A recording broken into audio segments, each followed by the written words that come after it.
Fire's got the temperature up all over the camp. Won't last long, though. Neither will we.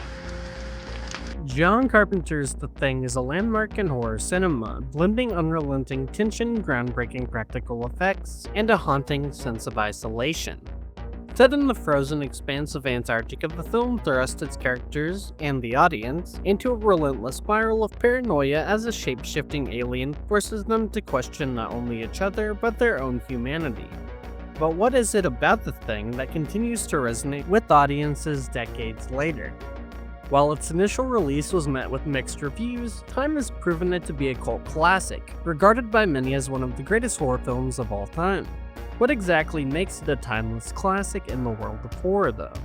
By the time John Carpenter took on The Thing, he was already a powerhouse in genre filmmaking, with a knack for turning modest budgets into unforgettable experiences. After the success of Assault on Precinct 13, he reshaped the horror landscape with Halloween, a film so successful it put masked killers on the map and probably made people rethink babysitting gigs. Carpenter kept the momentum going with hits like The Fog and Escape from New York, solidifying his reputation as a master of suspense and atmosphere. By the early 1980s, he wasn't just a filmmaker, he was a name synonymous with edge-of-your-seat storytelling and synth scores you'd never get out of your head. Carpenter's decision to remake The Thing from Another World wasn't just a tribute to Howard Hawks, one of his cinematic idols. It was a chance to reimagine the story with all the tension, paranoia, and body horror John W. Campbell Jr.'s novella Who Goes There had to offer. Carpenter envisioned a more faithful adaptation, emphasizing the terrifying potential of an alien that could perfectly imitate its prey. Drawing inspiration from H.P. Lovecraft's cosmic horror, he crafted a creature that wasn't just terrifying, it was pure nightmare fuel. Set in the frozen isolation of Antarctica, the film follows a group of researchers unraveling under the pressure of an alien that could be hiding in plain sight. What unfolds is an unforgettable story of trust, survival, and suspense. The Thing brought together an exceptional ensemble cast that delivered what many consider some of the finest performances in horror cinema. Kurt Russell, in his third collaboration with John Carpenter, leads as the skeptical and resourceful helicopter pilot who becomes the group's de facto leader.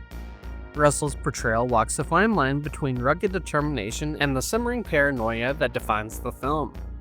Supporting him is an outstanding cast, including Keith David as the sharp and intense Childs, Wilford Brimley as the increasingly unstable Blair, and Richard Masur as the quiet but watchful Clark. Carpenter's direction encouraged a grounded, naturalistic style of acting, letting the tension among the characters build gradually and authentically as the alien threat forces their relationship to fracture. Combined with Dean Cudney's expert cinematography, which uses shadow and framing to heighten the unease, the performances draw the audience into the claustrophobic nightmare. The production of The Thing was as ambitious as the story itself, with significant effort invested in crafting its tense atmosphere and groundbreaking visuals. Filming took place on interconnected sound stages in Los Angeles and on location in the snowy wilderness of British Columbia, where freezing temperatures heightened the authenticity of the Antarctic setting. Carpenter's commitment to creating a palpable sense of isolation paid off, with the actors working within enclosed, labyrinthine sets to enhance that feeling of confinement. While much of the film's legacy is tied to Rob Bottin's incredible practical effects and Ennio Morricone's eerie score, the true heart of the film lies in its character-driven tension. Though it wasn't appreciated at the time, The Thing represents Carpenter at his most ambitious and deeply invested. John Carpenter was all in on The Thing, investing not just his creative vision, but his soul into making it a defining work. He envisioned a film that would both be a technical masterpiece and an emotional exploration of fear, relying on performances and atmosphere to carry the weight of the story. However, upon release in 1982, the film quickly flopped. Critics trashed it, calling it too grotesque, too bleak, and oddly, too inhuman. For a movie about an alien that turns people into literal goo monsters. The film's release timing did not help, as it went head-to-head with E.T. the Extraterrestrial, a feel-good alien adventure that was giving audiences warm fuzzies instead of night terrors. As a result, The Thing couldn't get any traction at the box office and became the horror movie equivalent of showing up to the wrong party. For Carpenter, the failure hit hard. He had poured everything into the film, hoping it would solidify his place as one of the genre's greats, only to see it rejected. His confidence took a serious blow, and he'd later admit that the harsh reception made him question his approach to filmmaking. While he continued to make cult hits like Big Trouble in Little China and They Live, he never seemed to have the same level of emotional investment in his later projects. But over time, the thing found its audience. Thankfully, home video and cable TV were willing to give it a second chance. The more people watched it, the more they realized that Carpenter had crafted a timeless, chilling masterpiece. What was once seen as a box office disaster became, in hindsight, one of the most revered horror films of all time. Proof that some films just need a little more time to be appreciated. About a third into my first viewing of the film, I was convinced. When critiquing a piece of art, I start by asking, did this accomplish its intended purpose? The Thing definitely did that, but also exceeds it in an intimidating way.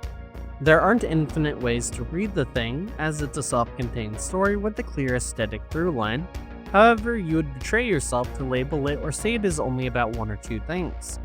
David Cronenberg once said, horror is the genre that allows you to express things you can't express in other genres. The Thing perfectly captures that power, giving life to the unspoken and unseen fears that often follow us day to day. The film embodies a type of horror that doesn't just target the monsters on screen, but dives deep into psychological terror of paranoia, distrust, and the fear of losing control. It's not just about the alien creature, it's about the creeping sense that something is always lurking, waiting, and ready to consume you.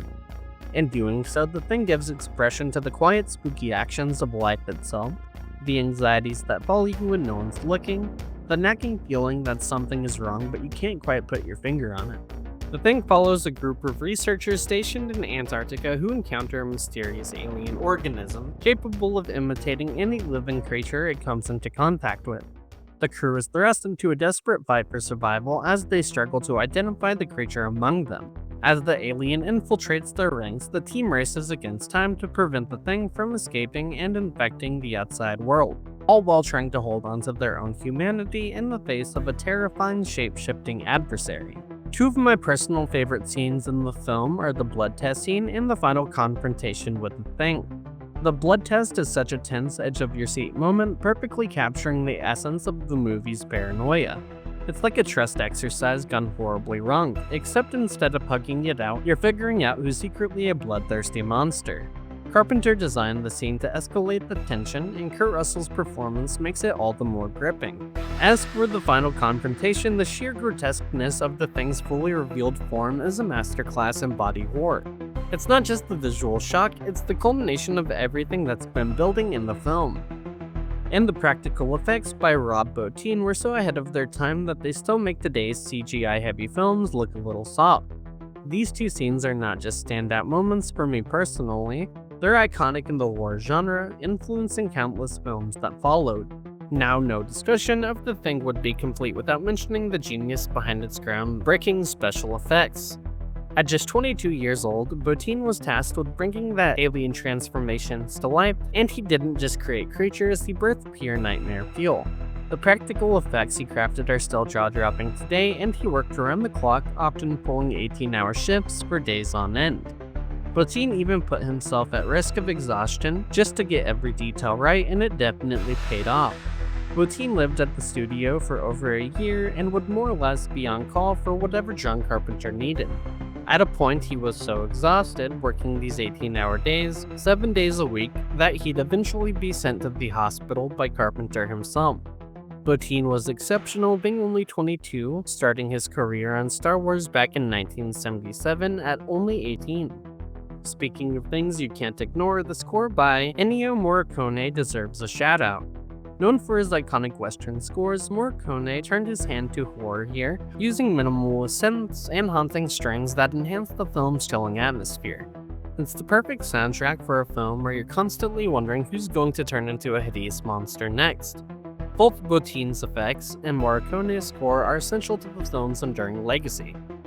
The Thing blends body horror, psychological dread, and gut-wrenching tension into a seamless experience that has only grown in stature since its release.